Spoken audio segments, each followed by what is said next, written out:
പ്രസവത്തിന് ശേഷം സാധാരണ പ്രസവ ശുശ്രൂഷ ഈ 3 മാസത്തേക്കുള്ള ശുശ്രൂഷകളിൽ ഒരു രസായന യോഗം, ഈ രസായന യോഗം എന്ന് പറയുന്നത് ശരീരത്തിൻ്റെ ഉള്ള രസാദിധാതുക്കളിൽ എത്തി അത് നമ്മുടെ ശരീരത്തിന് സാധാരണ നില ഉണ്ടാക്കാൻ വേണ്ടി ഉപയോഗിക്കുന്നതാണ് രസായന യോഗങ്ങളെല്ലാം.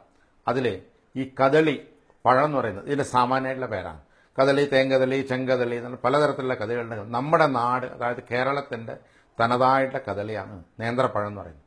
ഈ നേന്ത്രപ്പഴം, വെല്ലം, നെയ്യ്, തേൻ, ഇതിന് കൂടാണ്ട് ഇതിൽ കുറേ സുഗന്ധദ്രവ്യങ്ങൾ ഉപയോഗിക്കുന്നുണ്ട് ഈ രസായന യോഗത്തിൽ. ഇത് വരട്ടി പാകായി കഴിഞ്ഞാൽ ഈ ഏലം, ചുക്ക്, പിന്നെ കറുവപ്പട്ട, ജീരകം, അങ്ങനെയുള്ള ഈ സുഗന്ധദ്രവ്യങ്ങളുടെ ഒരു ചൂർണ്ണ പ്രയോഗം അത് ഇതിൽ ചെയ്തിട്ട് അതിനുശേഷം ആറി തണുത്ത ശേഷം തേൻ ഉപയോഗിച്ച് ഇത് കുറച്ചു കാലം നിൽക്കും. നന്നായിട്ട് വരട്ടി പാകാക്കി എടുത്തു വെച്ചാൽ കുറേ കാലം നിൽക്കും. അതിൽ ഈ നെയ്യും തേച്ച് വെച്ചിട്ട് അത് ദിവസം ഒരു 10 ഗ്രാം മുതൽ 20 ഗ്രാം വരെ അവനവൻ്റെ ദഹനശക്തിക്കോ ശരീരശക്തിക്കോ കഴിച്ചാൽ ഈ സുഗന്ധദ്രവ്യങ്ങളുടെ ഉപയോഗം എന്ന് പറയുന്നത് രക്തത്തിന് ദൂഷ്യം വരാണ്ടിരിക്കാൻ ചെയ്യുന്നതാണ്. ഈ രക്തദൂഷ്യം കൊണ്ടാണ് ശരീരത്തിന് ദുർഗന്ധം വരുന്നത്. ശരീരത്തിൻ്റെ ദുർഗന്ധം നീക്കി ശരീരത്തിലേക്ക് ഉള്ള ഈ പോഷണത്തിന് ആവശ്യമുള്ള ഈ പഴരൂപത്തിൽ, അതുപോലെ തന്നെ ദഹനത്തിന് ഘൃതം ക്ഷീരസ്യ ദീപനം, ദീപനദ്രവ്യമായിട്ടുള്ള ഒരു നെയ്യ്, അതുപോലെ തന്നെ ഏറ്റവും അധികം കടുപ്രധാനമായിട്ടുള്ള തേൻ, ഇതിൻ്റെ യോഗം കൊണ്ട് ആമാശയത്തിലുള്ള എന്താ പറയേണ്ടത് ആമമായിട്ട് നിൽക്കുന്ന, അതായത് വയറിൽ ഈ ദഹനക്കേട് കൊണ്ടുവരുന്ന സ്തംഭനാവസ്ഥ, അത് രക്തം വരെ എത്തി അത് രക്തദൂഷ്യം കൊണ്ട് വേർപ്പ് വരെ ദുർഗന്ധവും ഉണ്ടാവുന്ന ഒരവസ്ഥയാണ് ഈ പ്രസവാൽപരം പലരും വിഷമിക്കുന്നത്. ആ വിഷമങ്ങൾ തീർക്കാൻ ഈ കദളി രസായനം സുഗന്ധദ്രവ്യപൂരിതമായിട്ടുള്ള നെയ്യും തേനും പഴവും കൂടിയിട്ട് രസായനം വളരെയധികം ഉപകരിക്കും.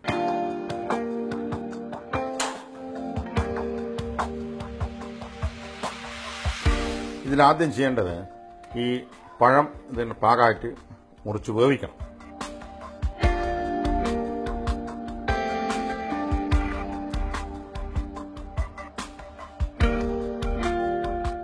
സാധാരണ ഒരു പുഴുങ്ങുന്ന സമ്പ്രദായത്തിൽ ഇതിൽ കുറച്ച് മഞ്ഞപ്പൊടി, അതുപോലെ ലേശം ഉപ്പ്, കുരുമുളക് പൊടി, ഇതൊക്കെ ഇടുന്നൊരു സമ്പ്രദായമുണ്ട്. ഈ രസായനം എന്നുള്ള നിലയിലാവുമ്പോൾ അതിൻ്റെ ആവശ്യമില്ല, നല്ല വൃത്തിയായിട്ട് വേവിച്ചെടുത്താൽ.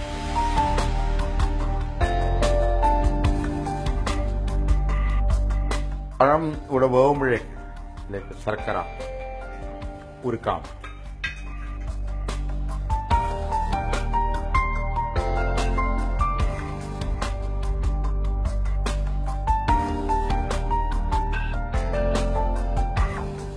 ഇനി ഇതിൽ കുറച്ച് നെയ്യാവും, ഒരു സ്പൂൺ നെയ്യ് ഒഴിക്കണം. ഇതിൽ ഉരുകേണ്ട ആവശ്യത്തിന് വളരെ കുറച്ച് വെള്ളം, ഒരു 2 സ്പൂൺ വെള്ളം ഒഴിച്ചാൽ.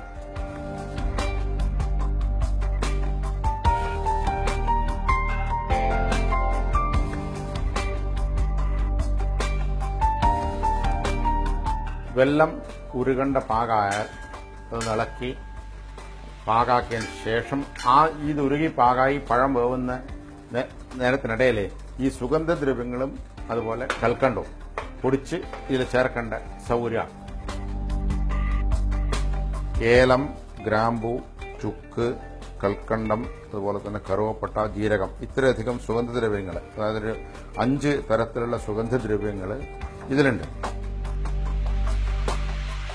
ഇത് പൊടിച്ചിട്ട് ഈ രസായനത്തിന് ശേഷം ഇതിൽ ചേർക്കേണ്ടതാണ്. ആദ്യം ഇത് മുഴുവൻ പൊടിക്കാം. പൊടിച്ചതിന് ശേഷം കൽക്കണ്ടൂട്ടൊന്ന് തിരിച്ചെടുത്താൽ അത് പാകാം.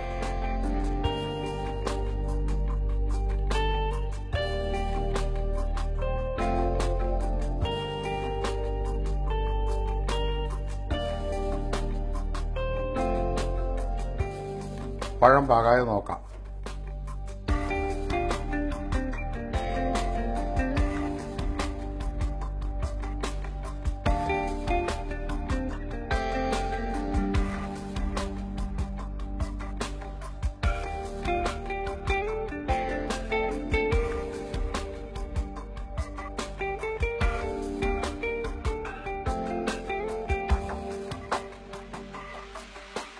വെള്ളം തിളച്ച് ഉരുകിയത ഈ പാകമായി കഴിഞ്ഞാൽ പഴം മിക്സിയിൽ നന്നായി അരച്ച് എടുത്ത് ആ പഴം ഇതിലേക്ക് ചേർക്കാം.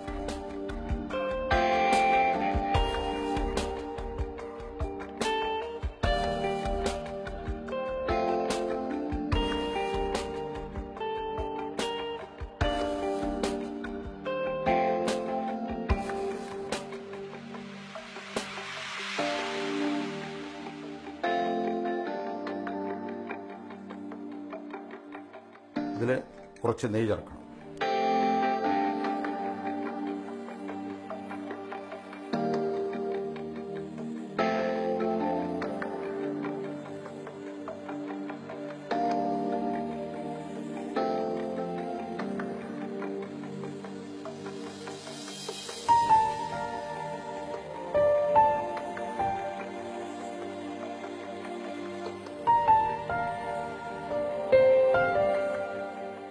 ഈ തിളക്കുന്ന പാകം കണ്ടാൽ അറിയാം. ഈ പാകത്തിൽ ഇത് ഒരു രസായന പക്വമായി. ഇതിലുള്ള വെള്ളം മുഴുവൻ വറ്റി കഴിഞ്ഞ് തണിഞ്ഞ് പാത്രഭാഗം വരുമ്പോഴേക്ക് ശരിയാവും.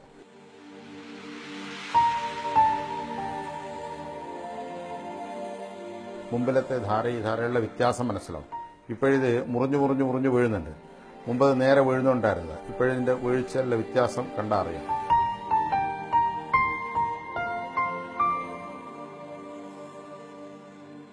ഇതിൽ മുമ്പ് പൊടിച്ചു വെച്ചിട്ടുള്ള ഏലം, ചുക്ക്, ജീരകം, കറുവപ്പട്ട, ഗ്രാമ്പു, കൽക്കണ്ടം ഈ പൊടികൾ ഒന്നിച്ച് ഇതിലേക്ക് ചേർക്കാം.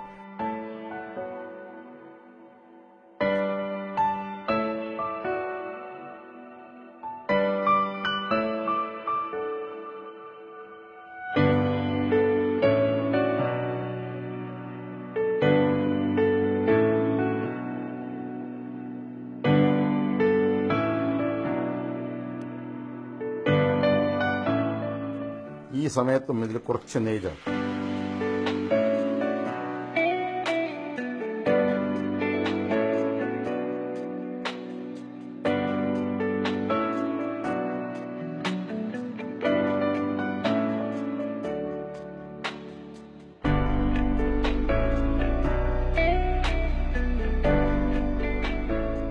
അതിനുശേഷം ഈ പാകത്തിലായി കഴിഞ്ഞാൽ ഇനി ഇത് വേറൊരു പാത്രത്തിലേക്ക് മാറ്റണം.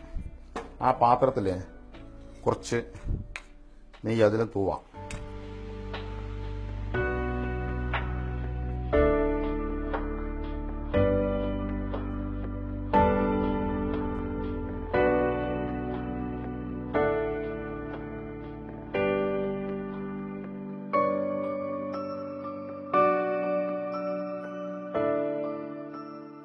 ഇതിലാണ് ലേശം ഒരു സ്വാദിന് ഒരു സ്പൂണ് തേൻ, നല്ലോണം ഇതിൽ തേൻ ചേർത്താൽ. തേൻ ചേർക്കുന്ന എപ്പോഴും ആറ് തണുത്തതിന് ശേഷമേ തേൻ ചേർക്കാൻ പാടുള്ളൂ. അതിന് മുമ്പേ തേൻ ചേർക്കാൻ പാടില്ല. ചൂടിൽ തേനിന്റെ ഗുണം നശിക്കുന്നുള്ളതുകൊണ്ട് പാത്രം മാറ്റി അതുപോലെ തന്നെ തണുത്ത് വൃത്തിയായതിനു ശേഷം തേനൊഴിച്ച് ഇത് ഉപയോഗിക്കാം. ഇപ്പോഴ് ഈ പഴത്തിന്റെ രസായനം, അതായത് പ്രസവശേഷ ചികിത്സക്കുള്ള പഴത്തിന്റെ രസായനം, ഇത് ദിവസം ഒരു 10 ഗ്രാം മുതൽ 20 ഗ്രാം വരെ കഴിക്കുന്നത് ഒന്നാമത് പ്രധാനമായിട്ട് ഇതിൽ വയറിന്റെ എല്ലാ പ്രശ്നങ്ങളും തീരും, രക്തദൂഷ്യം പോവും, അതുപോലെ തന്നെ ശരീരത്തിന് വരുന്ന ദുർഗന്ധം അങ്ങനെയുള്ള പ്രശ്നങ്ങളും ഇതിനെ കൊണ്ട് തീരും. അതുപോലെ മുലപ്പാലിന്റെ ശുദ്ധിക്കും ഇത് വളരെ നല്ലതാണ്.